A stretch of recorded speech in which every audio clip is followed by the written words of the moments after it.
Yes, welcome everyone. Cannabis news with Joe Klare. It's February 25th, 2019. Presented as always by the Marijuana Times. Check us out at marijuanatimes.org. Click the video tab there to find this show. A bunch of great articles there as well. It is all awesome. Go check it out. It's a new week here at Cannabis News. Let's check out what is going on. Among the things we'll be talking about is New Mexico working on a bill that would allow the administration of medical cannabis to public schools or in public schools to kids. Also, marijuana allergies, what happens if you have a marijuana allergy. And we'll talk a little bit more about Alex Berenson, the guy who wrote the book about, marijuana leading to schizophrenia, so on and so forth. There's been a lot of rebuttals. We talked about him a couple times on this show. He was in some sort of quote-unquote debate over cannabis on the Joe Rogan podcast.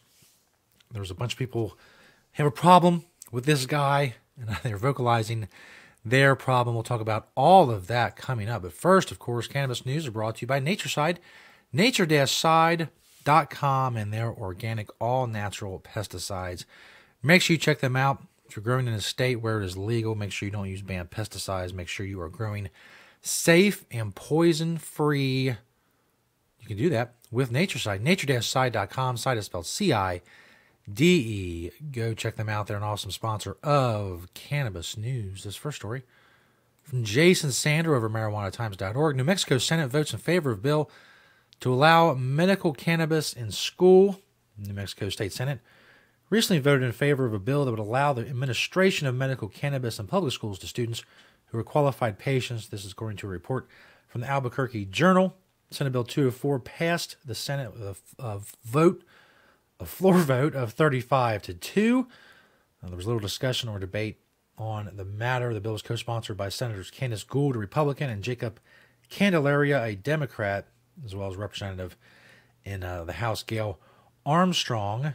Senator Gould said the main idea behind the bill was to help solve the issue of parents of sick children being forced to make the decision to either send their kids to school while ill or be able to legally take their prescribed medicine. Gould said, quote, "My constituent came to me torn between using medicine that's working more effectively for her child's epilepsy and less side effects than the Valium she was using and being able to go to school."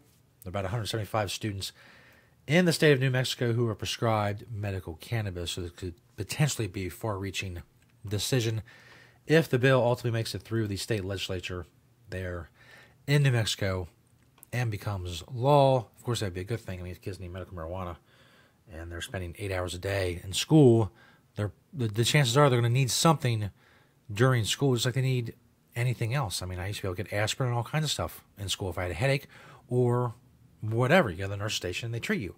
Medical marijuana should be no different. And if it needs to be administered in schools, then it should be. That is my pronouncement. Moving on. The growthop.com has a story. This is what happens when you're allergic to marijuana. Now, we talk a lot about the safety of marijuana here, and obviously, when we say marijuana is safe for people and safer than just about any other substance on earth, particularly when I say that, I'm not talking about people who are allergic to marijuana. Obviously, if you're allergic to any substance, it needs to be avoided, and it's not safe for you to use. And you're not included in that when I say marijuana is safe. If you're allergic to it, well, no, it's not.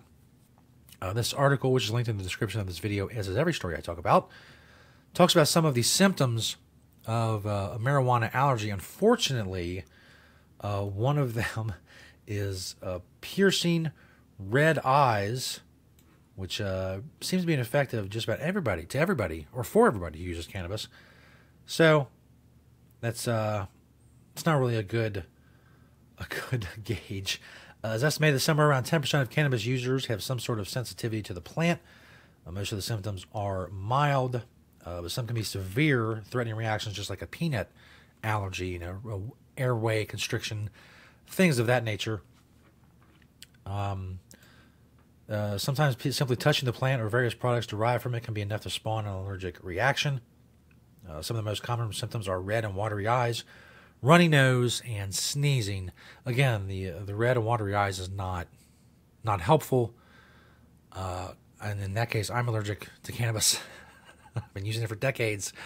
Oops. I really should look into that. But obviously, you can get tested. Let's scroll down a little bit more. There was, the good news is that it is easy to determine whether a person has an allergy to marijuana. A basic skin prick test at the doctor's office should reveal whether weed poses any kind of health threat. So if you feel you may be allergic to marijuana, I would recommend being tested. And if you are and you love marijuana, I'm sorry. I don't know what to tell you about that. I'm not a doctor. Apparently there are no cures or vaccines. So it is what it is. You have to figure it out. But I feel for you, because it's a bad allergy to have, really. Especially if you enjoy marijuana and you find that you're allergic to it. That sucks. This last story from drugpolicy.org. It's a press release from the Drug Policy Alliance. 100 scholars and clinicians refute inaccurate claims in new book. Tell your children the truth about marijuana, mental illness, and violence. Sign-on letter calls out author for selection bias, cherry-picking data, attributing cause to mere associations, and disregarding harms of mass criminalization.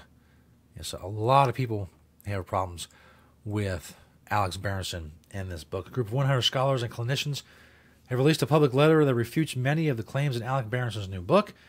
The book has generated extensive national media attention, despite being riddled with inaccuracies, cherry-picked evidence, and straw men.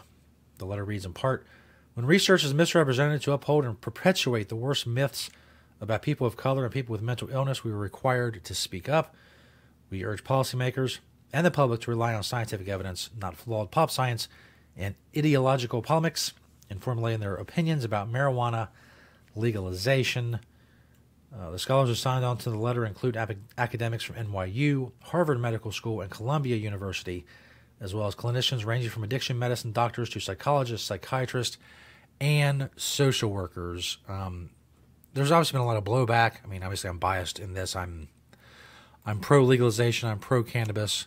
But even from an objective point of view, there's been a lot of blowback against this book, even down to the point where the researchers themselves, and some of the research Berenson uses to apparently link marijuana use to schizophrenia and psychosis, even those researchers have said that he mischaracterized their research and didn't do a good job in representing it. And I think overall, I mean, some people will buy what's in this book, but I think it's helpful to show that reefer madness is still alive and well, and there are still people pushing this notion that those who use cannabis and are not infringing on the rights of anyone else should somehow be criminalized and continue to be criminalized or forced into some sort of treatment or something along those lines. It's a very good lesson that a person like Alex Berenson is teaching us, that their time is past. It is a new day. It is a new dawn. It is a new era. People who use cannabis and are not infringing on the rights of anyone else will no longer be criminalized, and we will continue to fight until that day is here for everyone. Here on Cannabis News, the Marijuana Times. Keep checking us out. Keep sharing the truth about cannabis with this show. Thank you to Natureside, nature-side.com, and their organic, all-natural pesticides. Keep checking us out, as I said, liking, sharing, commenting on the videos. I read your comments. I know some of y'all got problems with the Rick and Morty poster. I don't know. I'm still contemplating the visual aesthetics that go along with this massive production I got going on here. Maybe some other... I have other posters, but maybe I'll look on Amazon for something. Little Amazon Prime action. Ship it here. Bam! New poster. I could go back to the Cheech and Chong, but I already used that. I want to do something else. I want to shake it up. I want to just let loose with the poster usage. It's my ultimate plan. Thanks everybody for checking us out and watching and sharing and commenting. Like I said, thank you for watching and listening to the show today. And we'll see you next time right here on Cannabis News.